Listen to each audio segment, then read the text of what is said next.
TV soap news and spoilers say that town of Fairmont Crest, casting a golden glow on the sprawling estates and manicured lawns that hide secrets as old as the cobblestone streets. August 20, 2025, marks a pivotal chapter in the saga of Beyond the Gates, the beloved soap opera that has kept audiences glued to their screens with its intoxicating blend of drama, betrayal, and heartbreak. Today's episode promises to unravel the delicate threads of relationships, expose long-buried truths, and ignite conflicts that will leave the residents of Fairmont Crest, and viewers, reeling. Buckle up as we dive into the emotional maelstrom, where every revelation is a spark that threatens to set the town ablaze. Eva's shocking confession to Tomas, a legacy of secrets. The episode opens in the opulent drawing room of the Mitchell estate, where Eva Mitchell, with her auburn hair catching the morning light, sits across from Tomas Rivera, her longtime confidant and occasional adversary. The air is thick with tension, the kind that precedes a life-altering confession. Eva's hands tremble as she clutches a faded photograph, its edges worn from years of secretive handling. She takes a deep breath, her emerald eyes locking onto Tomas's, and begins to unravel a secret that will shake the foundations of their relationship. "Tomas," she begins, her voice barely above a whisper, "there's something you need to know about my mother, Leslie. She's not who you think she is." Tomas leans forward, his brow furrowing, sensing the gravity of her words. Eva reveals that Leslie Mitchell, the poised and enigmatic matriarch of the Mitchell family, is the daughter of an articulate, a member of an elite, secretive society rumored to wield influence over Fairmont Crest's most powerful families. But the bombshell doesn't end there.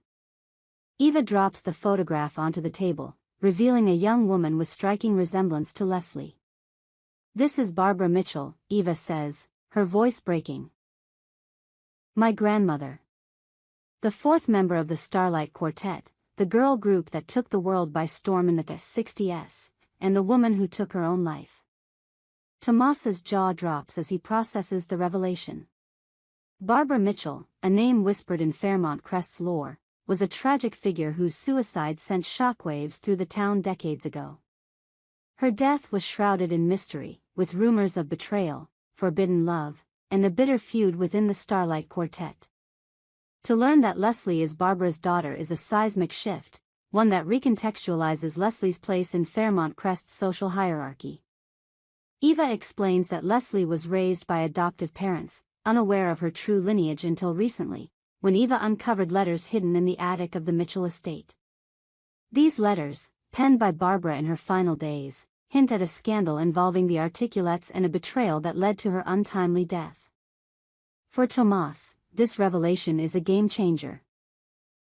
He has always viewed Eva through the lens of her family's wealth and influence, but now he sees her as the bearer of a cursed legacy. His eyes soften, a mix of pity and intrigue, as he grapples with the implications. Leslie's connection to the articulates could explain her ruthless ambition and her ability to navigate Fairmont Crest's treacherous social waters. But it also paints a target on her back, as the articulates are known for guarding their secrets with ferocity. Tomas reaches for Eva's hand, promising to stand by her, but the weight of this knowledge hangs between them like a storm cloud. Will this secret draw them closer, or will it drive a wedge into their fragile bond? Leslie versus Anita, a clash over a trust fund and a tarnished legacy. Across town, in the grand ballroom of the Fairmont Crest Country Club, Leslie Mitchell faces off with Anita Worthington, the formidable matriarch of the Worthington dynasty. The air crackles with animosity as the two women, both dressed in designer gowns that belie the venom in their words, engage in a verbal duel that could rival any courtroom drama. At the heart of their conflict is a trust fund established by Anita's late mother, Margaret, for the family of Barbara Mitchell, Leslie's biological mother. Anita, with her silver hair swept into an elegant chignon, grips her crystal wine glass tightly as she accuses Leslie of being an opportunist. "You think you can waltz in here and claim what was never meant for you?" she hisses, her voice dripping with disdain. Leslie, unfazed, stands her ground, her eyes blazing with defiance. "That trust fund is my birthright, Anita," she retorts. "Barbara was my mother, and Margaret wanted her family taken care of." You can't rewrite history to suit your narrative. The trust fund, valued at millions, was intended to provide for Barbara's descendants, but Anita has spent decades ensuring it remained untouched, believing Leslie's adoptive status disqualified her. The revelation of Leslie's true parentage, however, has thrown Anita's plans into disarray. The tension escalates when Leslie reveals she has legal documents proving her lineage, unearthed from the same attic where Eva found Barbara's letters. The crowd at the country club, a who's who of Fairmont Crest's elite, watches in stunned silence as the confrontation unfolds, their whispers adding fuel to the fire.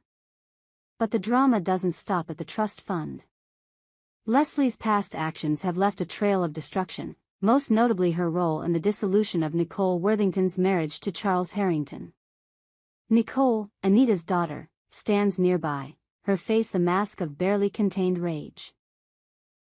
Years ago, Leslie's affair with Charles shattered Nicole's world, leaving her to raise their 2 children alone while Charles chased fleeting pleasures.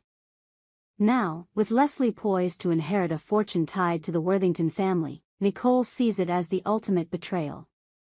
"You destroyed my family," Nicole spits, stepping forward. "And now you want to take what's left of my mother's legacy? Over my dead body." Anita, ever the strategist, vows to block Leslie's claim, hinting at her own connections to the Articulates. "You think you're the only one with secrets, Leslie," she says, her voice low and menacing. "The Articulates don't take kindly to those who disturb their order. You do well to remember that." The threat hangs in the air, a chilling reminder of the power struggles that define Fairmont Crest. Leslie, however, is undeterred, her resolve hardened by years of fighting for her place in a town that has always viewed her as an outsider. This clash is more than a battle over money, it's a war over legacy, identity, and the right to belong. Andre's race to the hospital, a friend in crisis.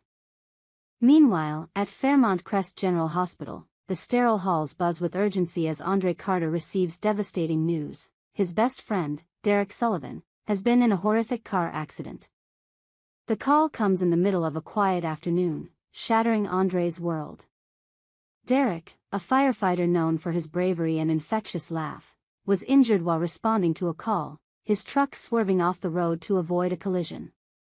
Andre drops everything, his heart pounding as he races to the hospital, his mind flooded with memories of their shared adventures, late-night poker games, fishing trips by the lake, and the unspoken bond that has defined their friendship for years. When Andre arrives, he finds Derek in the ICU, hooked up to machines that beep ominously. The sight of his friend, bruised and bandaged, is almost too much to bear. Andre collapses into a chair, his hands shaking as he whispers a prayer for Derek's recovery. But the drama intensifies when Ashley Bennett, a nurse at the hospital and Derek's girlfriend, enters the room. Her presence is a shock to Andre, who had no idea she was working Derek's case. Ashley's eyes are red-rimmed, her usual composure fraying at the edges as she checks Derek's chart. What Andre doesn't know is that Ashley has been grappling with her own feelings, caught in a tangled web of emotions involving both Derek and Andre.